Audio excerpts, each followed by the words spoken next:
Okay. Judge, so based on the defendant's motion, the state is objecting to any bond for this defendant who is scheduled to be tried November in, I believe, 16th. less than 3 months now. And we are prepared to present a summary of the case to meet the Arthur standard. And I'm also making an argument that he should be held based on some other bond factors. He's made some statements about if he ever gets out, he'll leave. He's certainly got the means to do that. As the evidence in the case will show, he has access to a lot of money, or at least did at one time. And he has violated the conditions of pretrial release on a related case, which caused him to have his bond revoked in that case and be held without bond. That's now been dismissed, but I think his actions there are relevant to Your Honor's consideration, so I'll ask you to take that into consideration as well. Okay. And we'll start with Detective Weaver. Okay.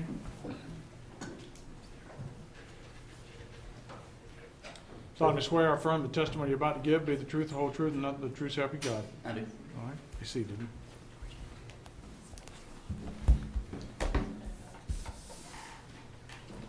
Sir, please introduce yourself and spell your last name. Detective Joel Weaver, W-E-A-V-E-R, How are you employed? with the Leon County Sheriff's Office. Were you assigned to investigate a homicide of Samra Frasch? Yes. And when and where was that murder? It was the 22nd of February 2014 at 8374 Inverness Drive. And this is the victim in your case? Yes. Ms. Frasch? And you developed your husband as a suspect, is that correct? Yes. This is Mr. Frasch? Yes. Tell us a little bit about Mr. Frasch. He's a doctor of podiatry. He owns a practice in Thomasville. He's currently under federal investigation for Medicare fraud. He has approximately, that we found, on 60 vehicles, including sports cars and boats. He has properties in Thomasville and Tallahassee, Panama City Beach also. He had several extramarital relationships with multiple women.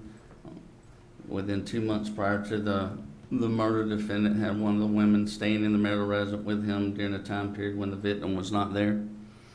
And it appears that these relationships were a cause of the discord between Mr. and Ms. Frost in the weeks that leading up to the murder. And Mr. Frasch actually owned 2 residences in Tallahassee, correct? Yes.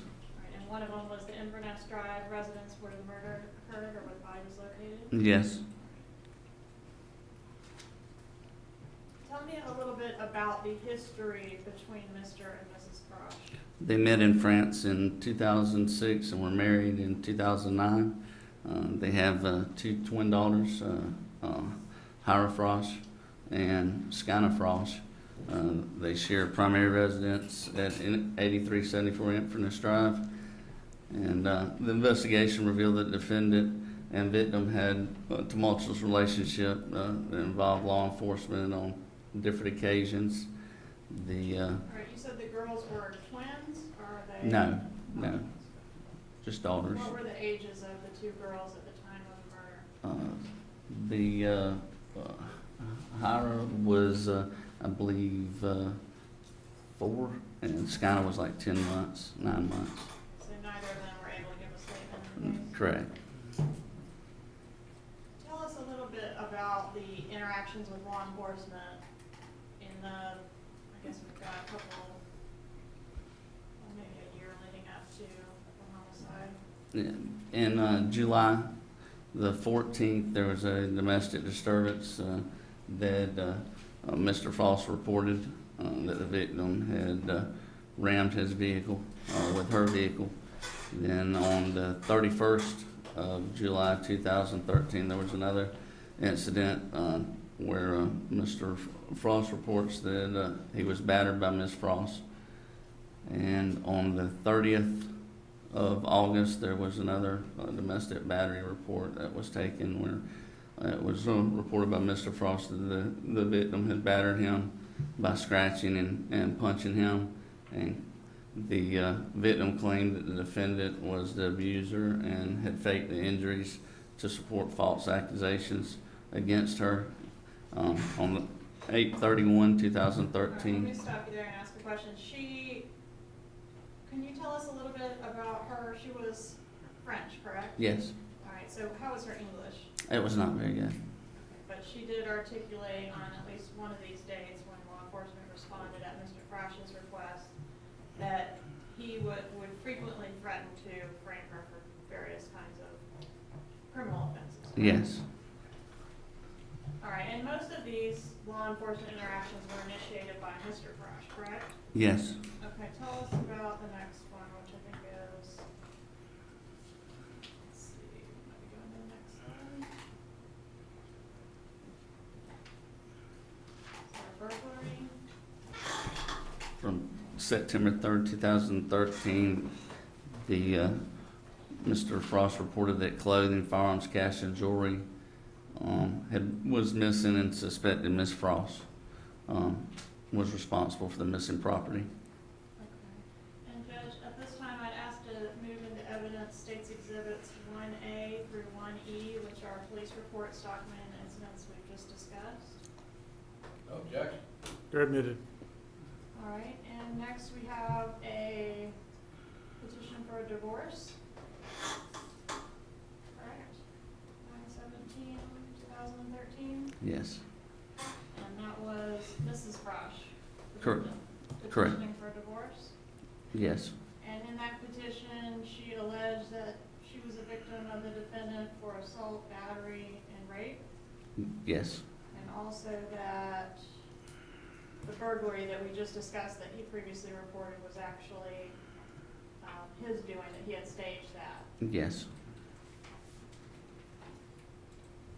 All right, tell us a little bit about what happened after the petition for the divorce was filed. On the 29th of September, it was court ordered that Mr. Frost was to return custody of the children to the victim. And then Because previously, she had been arrested, right, charged with a crime, lost custody of the children, not allowed at the marital home, correct? correct, But things kind of changed around, what do you say, 9/29/2013? yes, And Judge, I have marked States Exhibit 1F, a copy of the petition for the divorce. I'd like to admit that into evidence. No objection. It's admitted. 1G is the TPD report, which documents law enforcement making contact with the parties for the purpose of returning custody of the children to the victim. I'd like to admit that. Objection. It's admitted. All right, and then on October 3rd, 2013, what happens? Mr. Frost filed a petition for domestic violence injunction against Ms. Frost. And Judge, I have a copy of that petition, which I marked States Exhibit 1H. Objection, Judge. It's admitted. And November 14th, another criminal allegation against the victim. Correct. Mr. Frost reported that Ms. Frost was neglecting the children. And I have a copy of that report, Judge, which I'd like to admit as States 1I. Objection. Admitted. And was Mrs. Frasch ever arrested other than the one incident that we talked about? No. All right, let's talk about December 13th. What happened on December 13th, 2013? Ms. Frost was awarded sole custody of the children and residential rights to the home on Infernus Drive. All right, and that was an order signed by Judge Hobbs. Correct. Judge, at this time, I'd ask to move a copy of that order in as 1J. Objection. It's admitted. And after Ms. Frasch was awarded custody of the children and rights to the home, she also got alimony, child support, attorney's fees. Is that correct? Correct. And I think he even was ordered to pay her rental costs for the time that she'd been out of the home, correct? Yeah, I believe so. All right, and after all that, did they continue to have contact? Yes. Okay, and that's evidenced by witnesses as well as phone Yes.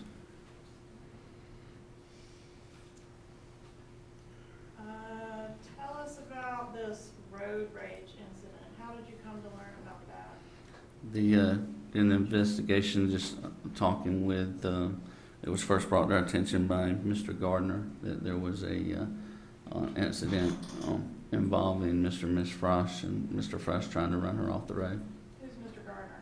Mr. Gardner is the maintenance man that they hired to do work around the residence. He's the person that discovered her body? Yes. Okay, so he brought this to your attention, and when was the road rage incident alleged to have occurred? On the 7th of February 2014. And was that incident reported to law enforcement at the time? No. So you didn't find out about that until you uncovered it during the course of your murder investigation? Correct. Tell us about this text on 2/8/2014. Yeah, there was a text to Miss Frost from Mr. Frost that said, "I love you, Sam, but if you push this divorce and injunction thing, we'll get bad to worse, and then we both suffer and the babies." All right, Judge, before we move on, I have Exhibit 1K, which is an order on Mrs. Frasch's emergency motion for enforcement, contempt, and/or attorney's fees. Objection. Submitted. During your investigation, Detective Weaver, did you discover any evidence that Mr. and Mrs. Frasch were arguing in the hours prior to her murder? Let's go like the whole day prior to her murder. Yes, we did. Tell us about that, please. Yeah. At approximately 3:30 p.m., neighbors in Thomasville, their residents in Thomasville, Georgia, observed Mr. and Miss Frost in an argument outside their home there. At 6:11 p.m., Mr. Gardner received a call from the victim about wanting to come pick him up the next morning and do some work at the residence. And neighbor at the Lennox Mill home between 6 and 7 p.m. Saw Mr. and Miss Frost at that residence. The 8:30 p.m. The neighbors in the Panama City, where they have a beach house, home there, saw the defendant there, and they said he was driving erratically down the road and appeared to be agitated. At 11:20 p.m. Approximately, the Mr. and Miss Frasch returned to Superloop to pick up her vehicle, the white Hummer, and is seen moving car seats from his vehicle into the Hummer. At 11:50 p.m., then Mr. and Miss Frost were seen on video entering the Golden Eagle Gate.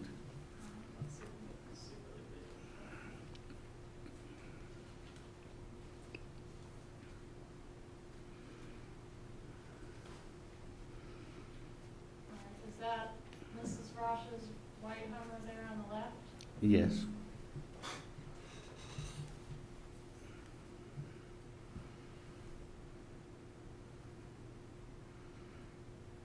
Tell us what we're gonna see. You're going to see Mr. Frost and Miss Frost. She's moving car seats to the car. They keep walking back and forth. And in a minute, you'll see appears to be some kind of argument between them as she's attempting to leave.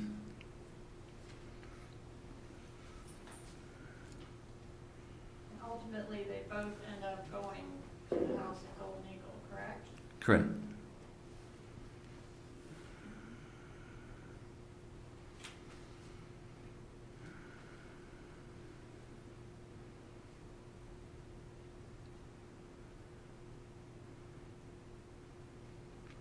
Are the children present on this?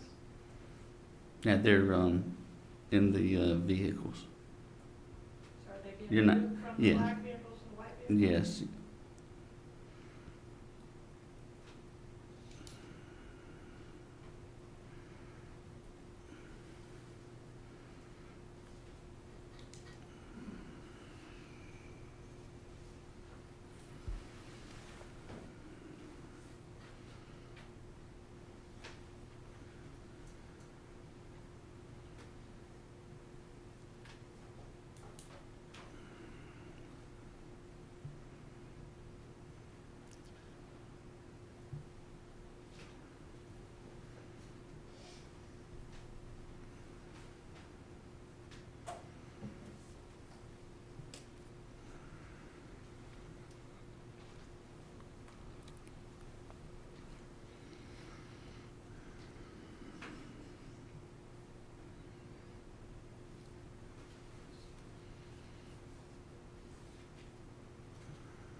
You see that all right, Judge? Better on the laptop if you can't.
So that's at 11:23 p.m. Correct. And then the next time we see them is where? At the Golden Eagle Gate. This is at 11:50 p.m. Yes.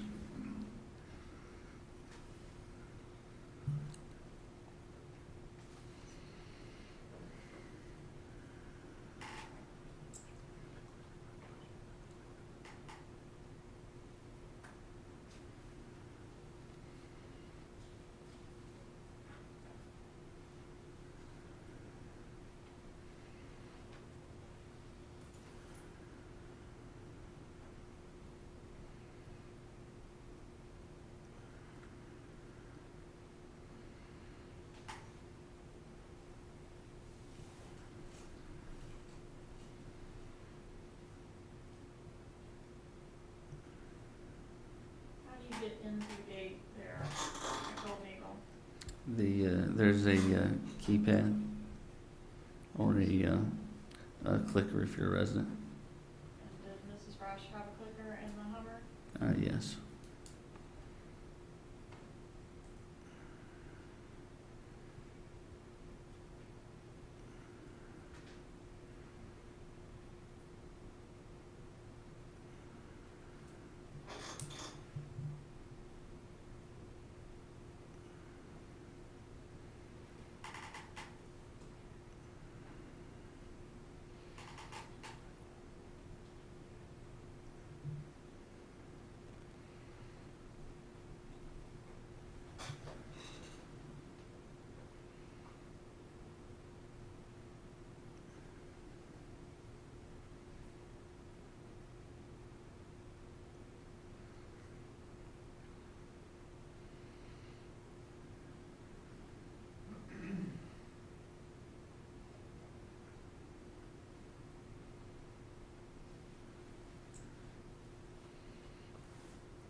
What's the next video we're gonna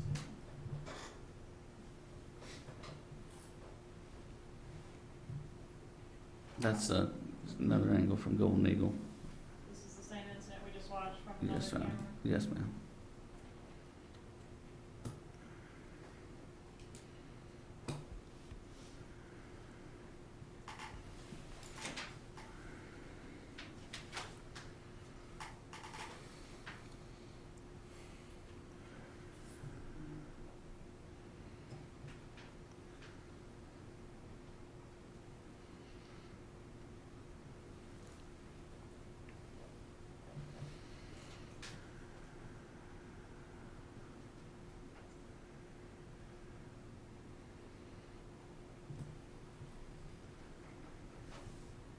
And this incident occurred during the time when Mr. Frasch was court ordered not to go to this residence? Correct.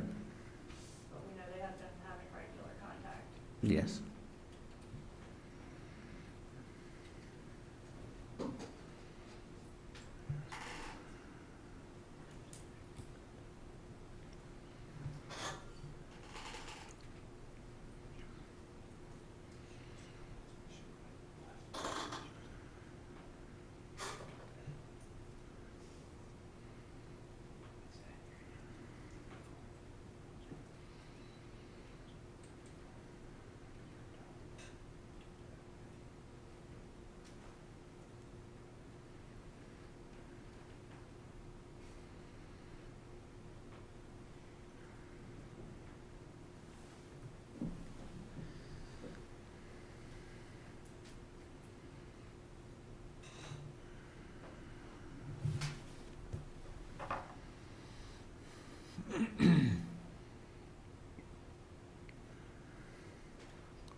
about the events that occurred the next morning, Saturday, February 22nd? At approximately 7:45, a neighbor observed the defendant loading a black SUV.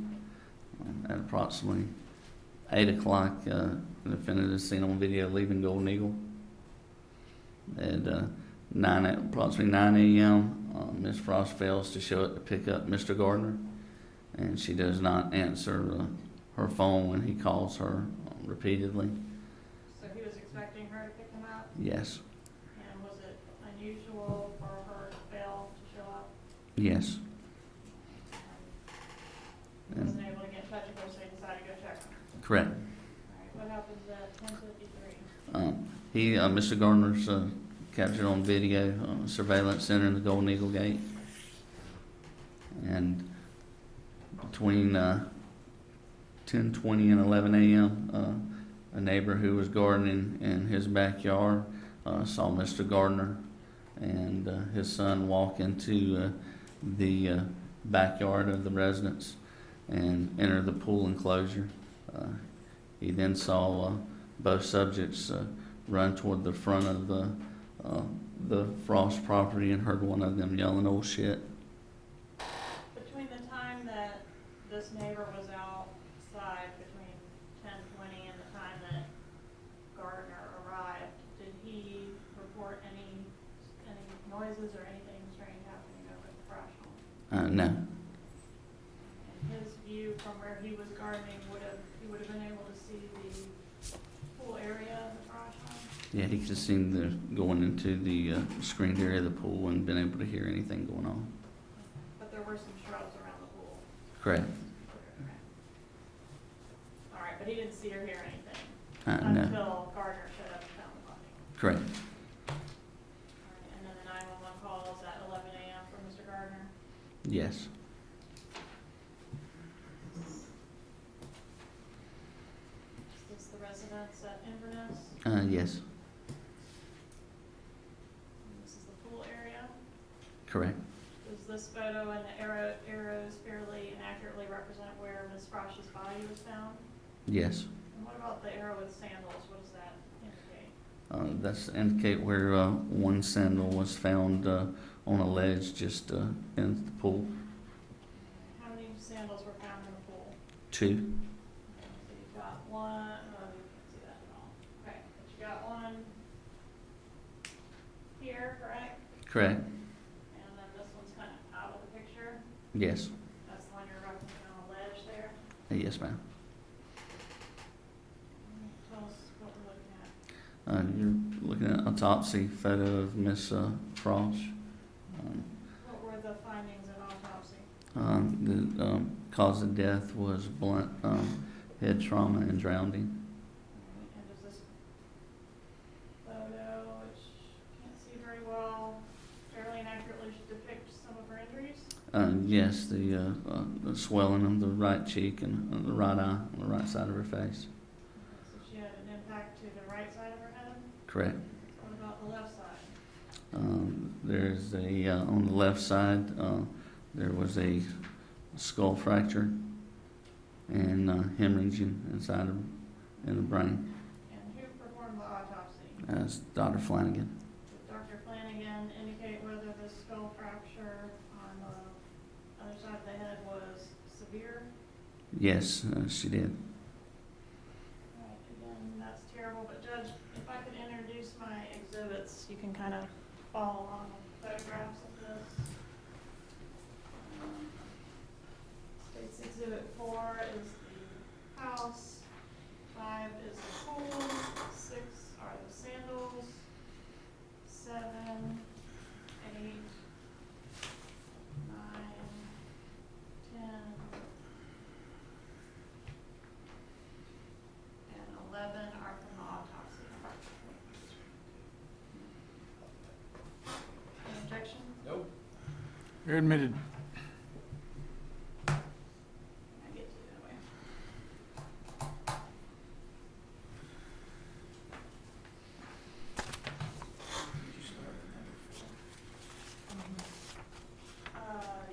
Yes. 2 is the Super Loop video. If I can introduce a copy of that, Judge. No objection. So admitted. 3 are the gate videos. If I can introduce those. No objection. They're admitted. So the skull fracture, hard to see here, comes around the side, like behind the ear, and then goes across the back of the head, correct? Correct.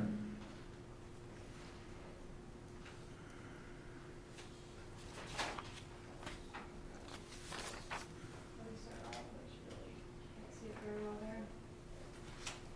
And would that have caused her to die immediately? The skull fracture, no. She had some substantial bleeding and clotting within the brain as depicted in this photograph. Correct. Is this a sketch that Dr. Flanagan prepared? Yes. And it indicates where the skull fracture is on this top highlighted portion? Yes. And is this a fair and accurate copy of the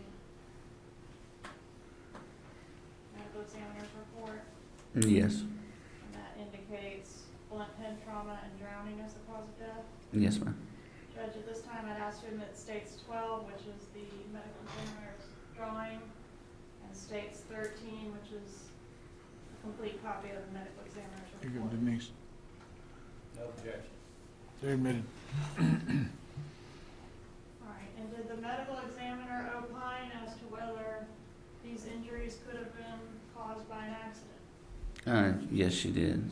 What's her opinion on that? That due to the nature of the injuries, the injury to the right side of the head and then the skull fracture on the left, that it could not have been an accident. All right, so she was given the scenario of could she have slipped and fallen into the pool and gotten these injuries, and she says no. Correct.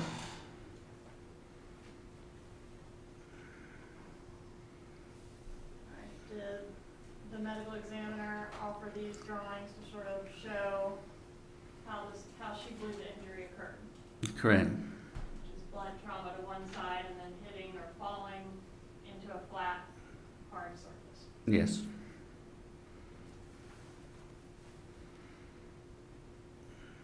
All right, let's talk about the defendant's actions after the body was discovered. What do we know? He made several phone calls, the first one being at approximately 8:13. He called Martha Moore, and per Miss Moore, Who's Martha Moore? an ex-girlfriend, shares a mother of his child. Okay, and when he called Martha Moore, did she tell you what the discussion was? Yes, she did. What was that? Said that he said that Mr. and Miss Frost had they had been together that night, and Miss Frost had been drinking, and he had the kids to give her a break. All right, and I guess we'll get to that. Let's talk about 9:45. Who's Luis Torres? He is a friend that has a boat, has Mr. Frost's boat, and stores it down in Miami. All right, and Mr. Frasch called him at 9:45 a.m. after leaving at 8 a.m.? Yes. And what was that conversation, if you know, from Mr. Torres? Mr. Torres just said all he said is that something really bad had just happened and he'd have to get back with him. And was he making arrangements to get his boat at that time? No, not that time. 10:30 to 11:15 a.m.? Where was Mr. Frasch at that time?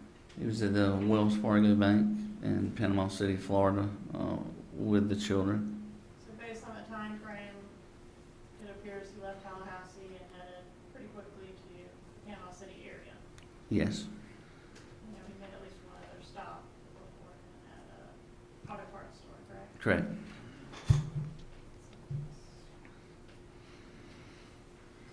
Tell us what you know about this video. See, Mr. Frost with the children. He's holding the baby, and the other one is in, both of them are in pajamas. Was it unusual, based on your investigation and the people you talked to, for these children to leave the home in their jammies? Yes, it was. They're usually done up to the 9s, correct? Correct. Is Mr. Frasch, or does he appear to be in the same clothing he was in when we saw him on the gate video the night before? Yes. Was it unusual, based on your investigation, for Mr. Frasch to have his children by himself? Yes, it was.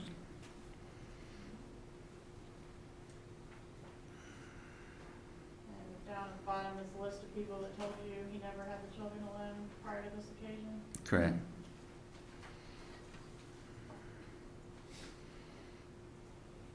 Okay. Tell us about these voicemail messages.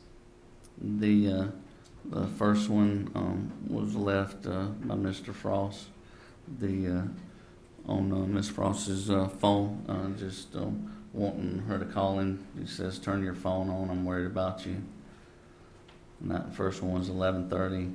Then at 12:54, he calls back and leaves another voicemail. Then at approximately 4:35 p.m., Kendall Lindsay calls Mr. Frost and leaves him a voicemail, wanting him to call him as soon as he can. Who's Kendall Lindsay? He is one of Mr. Frost's best friends. Okay. 4:36 Uh, p.m. Yeah, the defendant, Mr. Frost, called Ms. Kendall and left him a voicemail message. All right, 4:38 p.m. Mr. Lindsay calls the sheriff's office, just trying to get some information. And then at 4:43 p.m., Mr. Frost called and left another message on Ms. Frost's phone. Okay, let me back you up just a little bit. When at 4:36, defendant calls Kendall Lindsay and leaves a voicemail, what was the nature of that voicemail? Just returning his call and just telling him to call him. Nothing about any concerns, problems, or my wife's dead? No. All right, and then, so why did Mr. Lindsay decide to call the sheriff's office at 4:38 p.m.? Because he had heard from Mr. Gardner's relative, Juan Brown, that Miss Frost was found deceased in the pool. And he was trying to get some information to confirm Yeah, that? he was trying to confirm that. But as of this time, he had had no conversations with the defendant about that issue? Correct. And then at 4:43 p.m.? Yeah, he was called and he spoke to Mr. Frost, and he told Mr. Frost that Miss Frost was found deceased in the pool at the home. And at 4:47 p.m.? Mr. Frost called and left another voicemail message on Miss Frost's phone. So after he discusses the fact that she's dead with Kendall Lindsay, he calls and leaves her a message? Correct. I'm gonna play that. Emma, please turn on your phone and call me as soon as you get this message and turn on your phone. Sorry to worry about you, but please call me back. The lady's here, okay? The deed for the lady, you call me this message on us. Fair to say, Emma, please turn on your phone. sorry. Fair to say all the voicemails that are linked in this slide are similar in nature to that. Correct. I'm at the beach with the children, as you asked. I'm here taking care of the children so you can have a break, that Right. sort of thing. Correct.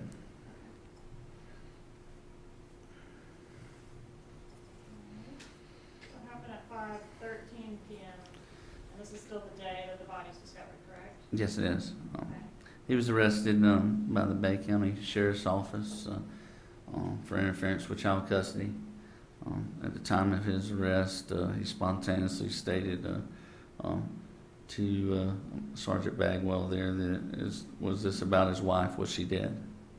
And at the time, we didn't know that he had discussed that with Mr. Lindsay. Correct. And he was released on those charges on 2/27/14, correct? Yes. Judge, I have have State's Exhibit 16, which is a composite exhibit of the probable cause affidavit associated with that interference with custody charge, and it lists the conditions of his release, including do not possess weapons. And I would like to admit it into evidence. No objection. You're admitted. And then if I may, Judge.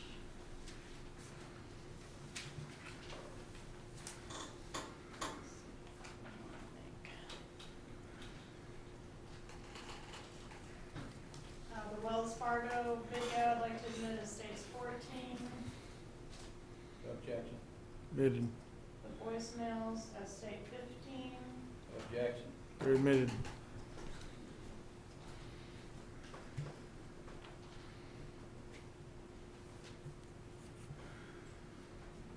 And Mr. Frasch was interviewed by the Sheriff's Office, Correct. Leon County Sheriff's Office? Yes. When was that interview conducted? That was done on the 22nd of February, and it was done at the Bay County Sheriff's Office.